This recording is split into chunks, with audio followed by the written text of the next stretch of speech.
activity. So in the last lecture of unit number 4, we have solved some numerical problems on shearing. So now can you differentiate between shearing and other sheet metal operations? आप दूसरे sheet metal operations में difference बता सकते हैं shearing के बीच में? So actually there are various types of operations which are performed on a sheet metal. So those operations are known as sheet metal operations. Different kinds of sheet operations are classified in 4 groups. Number 1 was shearing, second was drawing, third was bending, and fourth was stretching. Okay. So shearing operations are the operations in which some amount of metal is cut or removed from the sheet metal. That operation is performed on a press. Okay, na? Basically all operations are performed on on a press. That's why these operations are also known as press working operations. Shearing operations are the operations in which material is completely sheared or some amount of material is removed from sheet metal. Drawing is the operation where no amount of material is removed, only there is change in shape. That means it is a kind of forming operation in which there will be change of shape of metal, sheet metal will occur after performing this operation.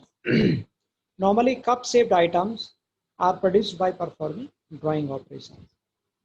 Okay, bending is the operation in which sheet is bent in a desired fashion, and stretching are the operation in which stress forming or metal spinning, embossing like operations are done. Okay, na?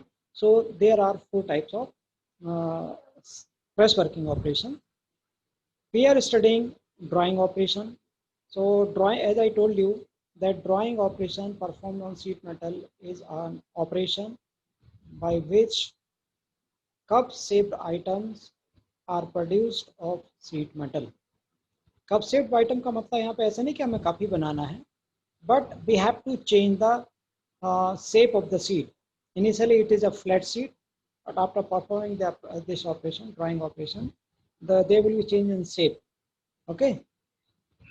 This operation is also done on a press, and die set used in this case are a die and a punch. Shearing operation, in the case of shearing operation, die is known as lower shear and punch is known as upper shear.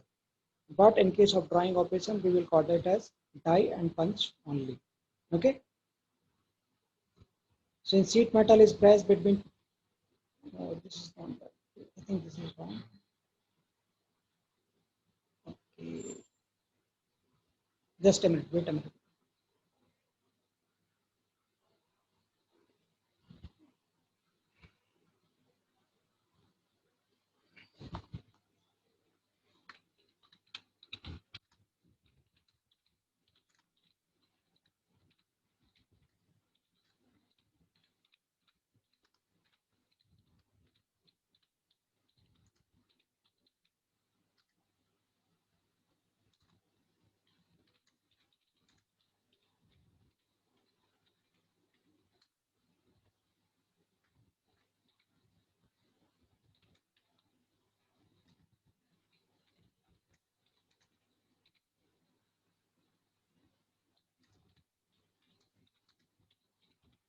Seat left हो गई, मैं इसको सही कर रहा हूँ, ठीक है ना।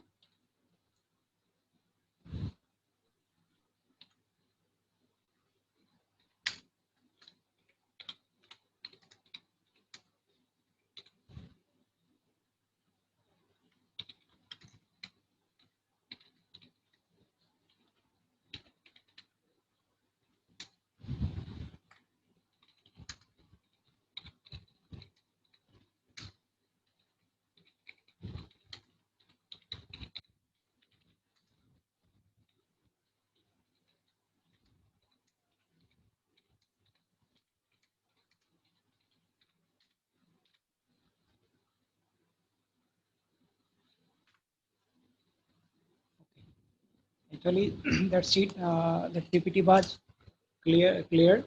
So drawing is the operation in which cup shaped items are produced. You can see in this operation. In this figure, it has been explained in 3 steps. In the initial step, the sheet stock is placed between die and a punch. Punch descends and apply the force onto the sheet metal. Deformation of the sheet metal occurs, and when operation is complete, then we can get this kind of object. This is a drawn object. Okay. For performing this kind of operation, you can see this blue colored sheet also. So this blue colored sheet is blank holder, which is necessary. We will understand the function of the blank holder later on, but it is you have to understand that by performing this operation, there should be a definite clearance. There should exist a definite clearance between die and the punch, because the material has to be accommodated between the space in this clearance only. Okay, so this clearance is somewhat different. The clearance which is explained in shearing. Okay, यहाँ क्या लिखा है कि there exists a definite clearance between a die and a punch. क्या मतलब होता है इसका, कोई बता सकता है? If you consider the figure of a shearing operation, then material is not to be accommodated between die and punch, but the clearance is needed for a smooth movement of the punch inside the die only. ठीक है ना? उस समय हमने कुछ clearance निकाला था, that was C is equal to 0.003 into T into square root of tau. That was given. But in this case, whatever thickness of drawn object you want to produce, this clearance should be equal to of that value. Let, for an example, the thickness of the sheet utilized is 5 mm, and we want to make a drawn object which is having a thickness of 4 mm only. So this clearance on either side or on both sides should be separately 4 mm each. यहाँ पे भी ये 4 mm का होना चाहिए और यहाँ पे भी 4 mm का होना चाहिए. तो ये डिपेंड करता है कि हम ड्रॉन ऑब्जेक्ट की थिकनेस कितनी रखना चाहते हैं. ठीक है ना? उसके अनुसार ये जो क्लियरेंस रहेगा, क्लियरेंस का मतलब gap. It has been already explained to you in the last lecture that there should exist a positive clearance or difference in the dimensions of the die and the punch. In case of drawing operation, this clearance is of considerable amount, and this difference or this clearance is equal to the required thickness of the drawn object. यदि आप चाहते हैं कि इस drawn object की thickness 2 mm हो, then this clearance should be equal to 2 mm. Okay. One more statement is there. Punch is having smooth edges. If we consider a punch utilized for shearing and a punch utilized for performing drawing operation, then you can find some marked differences. The important difference is that the punch utilized for performing shearing operation must be having sharp edges. वो पंच जो कि sharing में इस्तेमाल होगा वो एक blade की तरह काम करेगा, इसलिए वहाँ पे उसके एजेस कैसे होने चाहिए, शार्प एजेस होने चाहिए. It should act as a blade because it has to cut the sheet metal. On the other hand, the punch used in drawing operation should have rounding at the corner. यहाँ पे rounding होती है and the punch is having smooth edges. ठीक है? यहाँ पे जो पंच का फंक्शन है वो इस शीट मेटल को डिफॉर्म करना है. But the function of the punch in case of punching or blanking operation is entirely different. The function of the punch in case of shearing operation is to cut the sheet metal. That's why the edges of the punch, bottom edges of the punch, are having sharp edges in case of shearing operation. Whereas the punch which is used for performing drawing operation must have smooth edges. ठीक है ना? It should have rounding at the corners also. ये corner पे हल्की सी rounding भी यहाँ पे होती है. Second difference between drawing and shearing is that the clearance between die and punch is considerable in case of drawing, and this clearance is equal to the required thickness of the drawn object. Whereas in case of shearing operation, The clearance is given by the formula C equal to 0.003 into T into square root of tau. Okay, so you can understand this drawing operation using these two figures.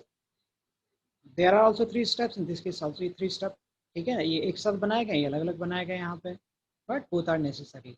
And this blue colored sheet in this figure is a blank holder which is written here. Punch is descending, ठीक है ना, and it will move down, it come into the die and it will apply on the force onto the sheet metal. ये sheet metal है, ये वाला sheet metal है, ये blank holder है, this is blank holder, ठीक है ना, ये sheet metal के ऊपर force apply करेगा and it will force the sheet metal to pass through the die and accommodate the space between die and punch. Die and punch के बीच की जो available space होती है उसके बीच में die का material accommodate होता है. Okay. One more thing is that whatever is the dimension of the bottom part of the punch. Suppose we are preparing a cup sheet item like this which is having circular cross section. In that case, this punch will have circular cross sectional area. आप इसको नीचे से देखेंगे तो क्या दिखेगा, circle होगा. Suppose this circle is of 50 mm diameter, ठीक है ना, and this sheet is of 100 mm diameter. Are you getting me? I'm saying that this punch is having a diameter of 50 mm, whereas the sheet blank is having diameter of 100 mm. So when punch descends and it deforms the sheet metal, then no deformation takes place in this area. Whatever sheet metal which is in contact with the bottom surface of the punch, it will not deform. You can see in this way also. यहाँ पे जितना भी sheet metal होगा उस sheet metal के ऊपर कोई deformation नहीं आएगा. इसके अलावा जितना भी sheet metal है उस सभी में deformation होगा. That sheet metal will move along with this punch inside the clearance, ठीक है ना, डाई और पंच के बीच का जो क्लियरेंस है उसके अंदर से sheet metal move होगा and क्या होगा वहां पे, there will increase in the height of the drawn object. इसकी हाइट यहाँ पे हल्की सी बढ़ जाएगी. देखो क्या होता है. Suppose we are taking the thickness of the sheet as 5 mm and we have kept this clearance at 6 mm. Okay, is it clear? I'm saying that the thickness of the sheet or blank is 5 mm and clearance on one side of for performing this drawing operation is taken as 6 mm. And what will happen when this operation is performed? There will be no movement of sheet metal from this area to this area because this clearance is more than the thickness of the sheet. So there will be some change in shape of the sheet, but sheet metal will not move in upward direction. But what happens? Suppose the thickness of the sheet is 5 mm and this clearance is 2 mm only. So when this punch moves in downward direction, the area behind this will not get deformed and rest of the area will go the deformation process. There will be movement of the stock material from this area to this area. The material will move in radially outward direction. Okay, ये चीज समझ में आ रही है कि नहीं आ रही है? एक बार रिपीट कर दीजिए सर, अच्छे से नहीं है. मतलब ये समझना यहाँ है कि ये अपने पास पंच है. सपोज इसका क्रॉस सेक्शन एरिया 50 mm है, मतलब 50 mm डायमीटर है. तो जब पंच आएगा इस सीट मेटल के ऊपर रेस्ट करेगा सबसे पहले, तो जो 50 mm डायमीटर का सर्कल यहाँ पे होगा या यहाँ पे होगा उसमें कोई सा भी डिफॉर्मेशन नहीं होगा. ठीक है ना. और इसके बियॉन्ड जो यहाँ पे सीट मेटल था, ठीक है ना, आपको एक और फिगर दिखा रहा हूँ भैया. ठीक है,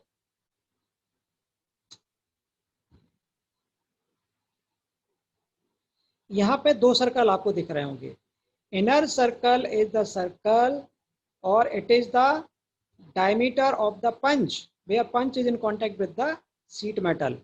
इस अंदर के सर्कल में यहाँ पे कोई सा भी डिफॉर्मेशन नहीं होता है, चाहे ये वाला फिगर देखें, इसके पहले वाला देखें या कोई सा और देखें. लेकिन इसके बियॉन्ड ये जो सर्कुलर ये जो मटेरियल अवेलेबल है, ये मटेरियल फ्लो होगा in radially outward direction when drawing is perform. अब क्लियर है? Yes sir. Yes sir. ठीक है ना?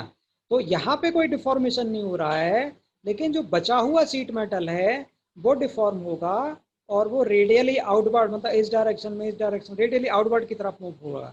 लेकिन उसको मूवमेंट के लिए जगह कौन सी है? ये क्लियरेंस ही है। तो क्लियरेंस हम कितना रखते हैं? Clearance is taken less than the thickness of the sheet metal for performing drawing operation. अब क्लियर हो गया? Yes sir. ठीक है। और कोई डाउट होता है तो आप पूछ सकते हो। जो 4 स्टेटमेंट अपन ने लिखे हैं यहाँ पे, नहीं हो तो अपन आगे चलते हैं। Now according to the shape produced we can classify the drawing operation as shallow drawing and deep drawing. ठीक है, these are some of the shapes which are produced by drawing operation. एक मिनट रुको। These are some of the shapes which are produced by drawing operation. Here you can see rectangular shapes, circular shapes, ठीक है ना, of any other shape also you can see here. तो but लेकिन एक चीज है कि सारे के सारे कप शिफ्ट माने गए हैं। हम कप शिफ्ट आइटम्स यहाँ पे प्रोड्यूस कर सकते हैं बाय ड्राइंग ऑपरेशन। ठीक, अब यहाँ पे आता है क्वेश्चन कि जो ड्राइंग है, drawing operation can be classified as either shallow drawing or deep drawing. The definition is written here. The definition says if the height of the drawn object, consider this case. In this case, this is the height of the drawn object. Okay, and this is the diameter of the drawn object. Okay, what will be the radius? It's half. Half will be the radius of the drawn object. So whatever drawn object you have produced by drawing, if height of the drawn object is less than the radius, less than its radius, okay, then the operation is known as shallow drawing.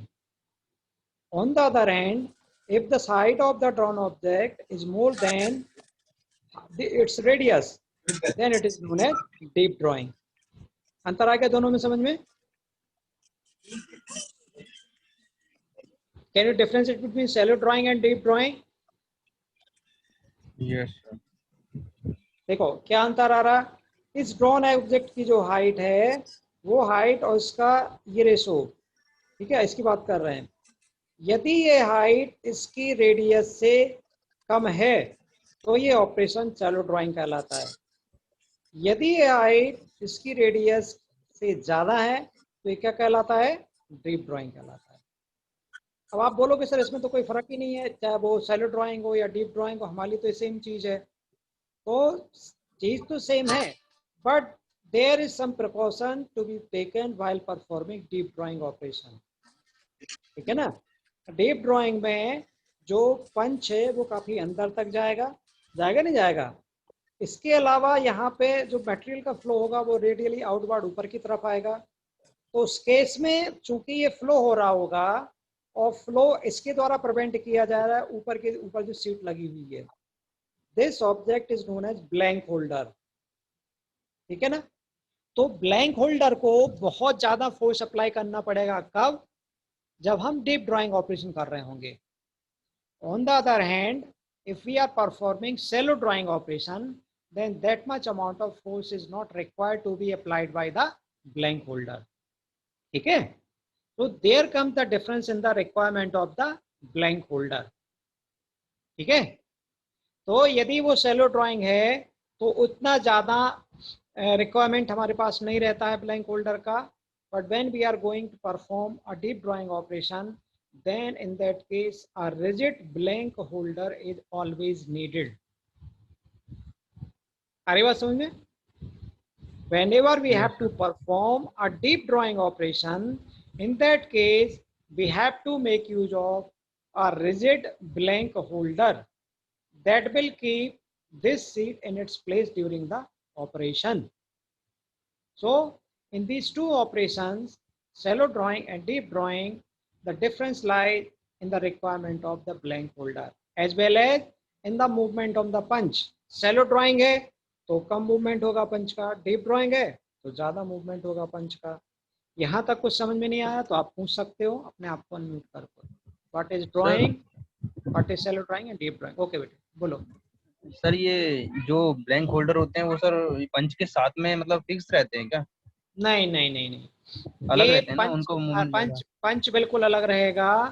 देखो सबसे पहले die के ऊपर seat metal रखाई जाएगी और उसके जी ऊपर लगा रहेगा क्या, ब्लैंक होल्डर। Blank holder. तो ब्लैंक होल्डर क्या करेगा, एक प्रकार का एक सीट ही होगी, ठीक है ना। ये सीट सीट वाला ऑब्जेक्ट है जो इस मेटल कॉर्नर स्टॉक को को अपनी जगह से, हाँ सीट को अपनी जगह से पकड़ लेंगे। उठने उठने नहीं देगा। Yes sir. इसको मूव तो करने देगा इसके अंदर, इसको मूव करने देगा इसके अंदर, लेकिन इसके एजेस को ऊपर नहीं उठने देगा। क्यों? क्योंकि यहाँ का जो गैप है वो सीट की थिकनेस के बराबर ही है। तो इसको इतना फोर्स यहाँ पे अप्लाई करना पड़ेगा जिससे कि सीट अपनी जगह से डिफ्लेक्ट ना हो और इसका ड्राइंग ऑपरेशन ढंग से हो सके। ठीक है, ओके सर। ओके, अपन आगे चलते हैं।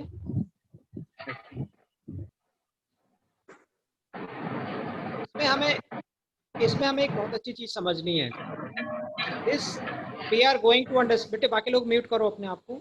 We are going to understand what is blank holder, requirement of blank holder in case of drawing operation. तो यहाँ पे मैंने आपको एक एक्चुअली ड्रॉन ऑब्जेक्ट दिखाया है, ठीक है ना। अब जरूर नहीं कि वो सर्कुलर शेप को, कुछ हल्का सा वो हल्का सा रेक्टेंगुलर शेप का है, वो हल्का सा रेक्टेंगुलर शेप का है, ठीक है ना। लेकिन इसमें आपको ये जो बाहर की सीट है जो यहाँ अंदर छूटती है, कई बार तो पूरे अंदर चले जाती है, हमें ग्लास जैसा चीज मिलता है वहां पे। कई बार ये फ्लैंज में यहाँ पे मिलता है, इसको बोला गया है फ्लैंज, FLANGE। तो जो फ्लैंज है, फ्लैंज में कुछ अलग प्रकार की डिजाइन आपको यहाँ पे दिख रही होगी, दिख रही है कि नहीं दिख रही है? Yes sir. कहीं पे ये मोटा है, कहीं पर ये पतला है, कहीं पर रिंकल्स हैं, दिख रहा है नहीं दिख रहा है? ठीक है। यस तो सर। अब होता क्या है, we have to focus on this figure now. This is the cross sectional area of the punch. Punch will come in contact with this sheet metal. Suppose this round circle is showing the sheet metal object. So this is the area where punch is in contact with the sheet metal. एक minute.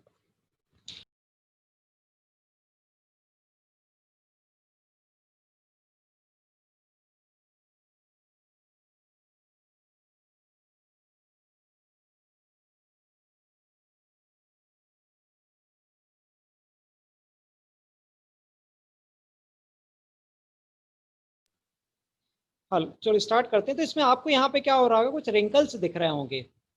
Now why these wrinkles are formed we have to understand using these figures।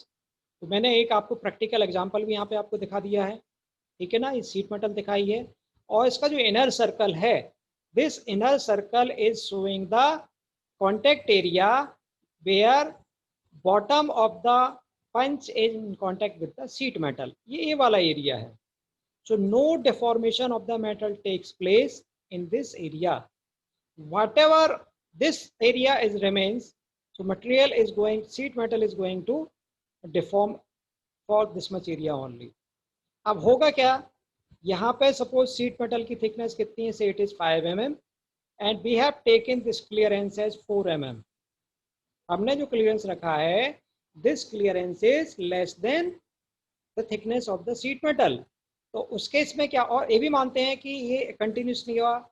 शुरुआत में हमारा जो पंच था वो यहाँ पे था, इसके बाद वो नीचे आया हल्का सा, तो थोड़ा सा सीट मेटल डिफॉर्म हुआ, ऐसा हो गया।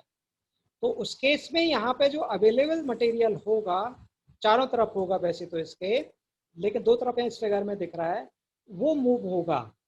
क्यों? क्योंकि ये जो गैप है, this is of 4 mm thickness, this is gap of 4 mm, whereas the thickness of the sheet metal is 5 mm। तो sheet metal यहाँ पे क्या होगा, वो वहां पर डिस्ट्रीब्यूट होगा। कहाँ की तरफ डिस्ट्रीब्यूट होगा, ऊपर की तरफ जाएगा, रेडियली आउटवर्ड। इसमें आपको एरो अंदर की तरफ दिख रहे होंगे, लेकिन जो मेटल का डिस्ट्रीब्यूशन होगा वो ऊपर की तरफ जाएगा। देखो शुरुआत में ये सर्कल है, this circle is equal to the punch size. इसके बाद यहाँ पे जो मटेरियल मूव होगा वो ये वाला मटेरियल मूव होगा। हल्का सा एक सर्कल अपन ने और ड्रॉ किया इस शीट मेटल पे, तो वो बड़ा वाला सर्कल अकोमोडेट कहाँ पर हो रहा है, उसी छोटे वाली जगह पर अकोमोडेट हो रहा है और उसकी थिकनेस भी ज़्यादा है। तो यहाँ पे मेटल का डिस्ट्रीब्यूशन होगा। यहाँ का जो मेटल है, बेटे अपने आप को म्यूट करो। मयंक, मयंक मिश्रा, एक तो आप लीव करो यहाँ से, आप बी सेक्शन में आ गए हो, ए सेक्शन ओके। तो यहाँ का जो मेटल होगा वो डिस्ट्रीब्यूट होगा, और डिस्ट्रीब्यूट किस डायरेक्शन में होगा, रेडियली आउटवर्ड।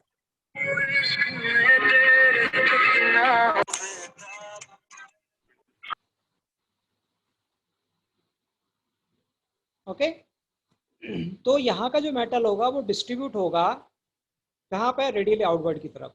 तो यहाँ का जो मटेरियल है जिसकी थिकनेस 5 mm, वो अकोमोडेट कहाँ पे हो रहा है, 4 mm के एरिया, माने 4 mm की जगह पे अकोमोडेट हो रहा है। तो उस केस में मटेरियल कुछ निकल के बाहर की तरफ आएगा, और बाहर कहाँ जाएगा, और रेडियली आउटवर्ड, हर तरफ बाहर की तरफ वो मूव होगा। ठीक है ना। तो उस केस में क्या होगा, इसकी थिकनेस यहाँ पे बढ़ेगी। जब इसकी थिकनेस बढ़ेगी तो यहाँ पे ब्लैंक होल्डर काम करेगा। यदि ब्लैंक होल्डर नहीं होगा या रिजिड नहीं होगा तो ये ऊपर उठ जाएगा, सीट भी यहाँ पे ऊपर उठ जाएगी। लेकिन जो ब्लैंक होल्डर रहता है वो क्या करता है, इस मेटल को डिस्ट्रीब्यूट करता है बाहर की तरफ। तो जैसे जैसे ये प्रोग्रेस होगा धीरे धीरे नीचे की तरफ आएगा, उस केस में यहाँ वाला मटेरियल खिंच खिंच खिंच के ऊपर की तरफ बाहर आने लगेगा और इसकी लेंथ बढ़ जाएगी। बढ़ेगी नहीं बढ़ेगी। तो क्या होता है उस केस में, चूंकि ये ब्लैंक होल्डर है, इसको पूरा का पूरा स्मूथन आउट नहीं कर सकता है, इसलिए बाहर फ्लेंज वाले एरिया में अपन को कई बार यहाँ पे थिक और थिन सरफेसेस यहाँ पे मिलती हैं। जैसा आपको यहाँ पे दिख रहा हो, कहीं पे ये थिक है, कहीं पे ये थिन है। इसके अलावा इसकी जो वॉल्स होती हैं, ये वॉल हमें यूनिफॉर्म दिख रही होती हैं, लेकिन चूंकि यहाँ पे एक क्लियरेंस दिखाया गया, देखो ये अलग से, ये यहाँ पे सीट मेटल का ज़्यादा एरिया है, क्रॉस सेक्शन एरिया है। इस एरिया में तो ये इतना है, लेकिन इसके बियॉन्ड थोड़ा सा ज़्यादा हो गया है। वो इसलिए किया जाता है ताकि जब ये कंप्लीट इसका ड्राइंग हो जाए तो इसका जो आउटवर्ड एज रहेगा वो हल्का सा उसमें स्प्रिंग बैक आएगा और वो इलास्टिकली डिफॉर्म होकर बाहर की तरफ फैलेगा। ठीक है। तो इस मेटल को, ड्रॉन ऑब्जेक्ट को अपनी जगह से रिमूव करने के लिए हम इसकी साइज यहाँ पे बढ़ा देते हैं। Are you getting my point. यहाँ पे आप देखो इतनी हाइट तक जो एरिया है, क्रॉस सेक्शनल एरिया, वो इतना है। इसके बियॉन्ड यहाँ पे क्रॉस सेक्शनल एरिया डाई का बढ़ गया है, तो डाई कैविटी की साइज बढ़ गई है। ये सिर्फ इसलिए किया जाता है कि जब पंच ऊपर की तरफ वापस मूव होगा तो जो मटेरियल यहाँ पे नीचे आएगा उसमें स्प्रिंग बैक होगा, उसकी इलास्टिक एनर्जी का रिस्टोर होगी और वो हल्का सा बाहर की तरफ फैलेगा। इसलिए इस ड्रॉन ऑब्जेक्ट को एजेक्ट करने के लिए अपन ये अरेंजमेंट यहाँ पे करते हैं। अब यदि आपको यहाँ पर कोई क्वेश्चन हो ब्लैंक होल्डर के संबंध में, डीप ड्राइंग, सॉलिड ड्राइंग, तो आप अनम्यूट करके अपने आप को पूछ सकते हैं। सर वो तो फंस जाएगा ना फिर, जैसे पंच अपन रिमूव करेंगे तो। Yes yes yes, it happens in this case. तो हम क्या करते हैं, इसके बीच में एक वेंट दिया जाता है। वेंट मतलब एक होल रहता है, ये सॉलिड नहीं होता है, हल्का सा होल रहेगा ताकि उसके थ्रू एयर यहाँ पे आ सके, जिससे यहाँ पे कभी भी वैक्यूम क्रिएट ना हो। क्योंकि ऑपरेशन इतनी स्पीड से होता है और ये इतने कांटेक्ट में रहता है कि यदि ये वैक्यूम बन गया तो जैसे ही पंच मूव होगा ये सीट भी ऊपर इसकी तरफ जाने लगेगी। तो यहाँ पे हल्का सा हम बेंट बना देते हैं, एयर गैप इसको दे देते हैं, जिससे कि वैक्यूम यहाँ का खत्म हो जाए, नंबर 1। नंबर 2, इस एरिया को अपन बढ़ा देते हैं जिससे कि इसकी स्प्रिंग बैक होने के बाद ये यहाँ पे अटक जाएगा, ऊपर की तरफ नहीं जा पाएगा। ठीक है, एनी अदर डाउट? अटेंडेंस आप लोग अपनी अपनी मार्क कर देना। हाँ, ब्लैंक होल्डर का क्या काम है यहाँ पे, what is the function of blank holder in this case, बता सकते हो? ब्लैंक का मतलब मान के चलो सीट मेटल, ये सीट मेटल को अपनी जगह बना के रखेगा। यदि ये ब्लैंक होल्डर रिजिड नहीं होगा तो जब ये यहाँ एक्स्ट्रा मटेरियल, भाई यहाँ पे मटेरियल थिन हुआ, थिकनेस यहाँ 5 mm, यहाँ पे 4 mm का गैप है, तो थिन होगा तो ये कहाँ जाएगा, ऊपर की तरफ आएगा। तो ये ऊपर की तरफ इसको उठाने की कोशिश करेगा। यदि ब्लैंक होल्डर हमारा रिजिड है तो ये क्या करेगा, इस मेटल को डिस्ट्रीब्यूट करेगा बाहर की तरफ। भैया ओम प्रकाश अपने आप को म्यूट करो, बाकी लोग भी डिस्टर्ब हो रहा बहुत ज़्यादा क्लास में आज। ठीक है ना। तो इसको अपनी जगह बनाए रखने के लिए ब्लैंक होल्डर की आवश्यकता पड़ती है।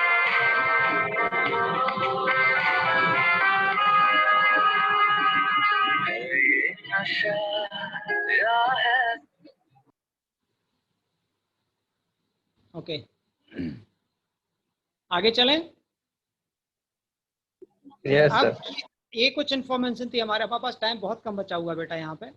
तो कल हमारा जो न्यूमेरिकल था अपन जो, ये तो हो गया किसके बारे में information about drawing, shallow drawing and deep drawing, requirement of blank holder in case of performing deep drawing operation. ठीक, अब कल का हमारा एक न्यूमेरिकल था जो अपन सॉल्व कर रहे थे, उसमें आंसर आप लोगों ने गलत बताया था, सीधा सीधा फॉर्मूला बेस्ड है। ठीक है ना, this is the same question which we have considered yesterday also in the last class. ठीक, punching force is given as P equal to L into T into tau. Since in this case tau is not given, shear stress is not given, UTS means ultimate tensile strength is given in this case, that's why we have taken this formula where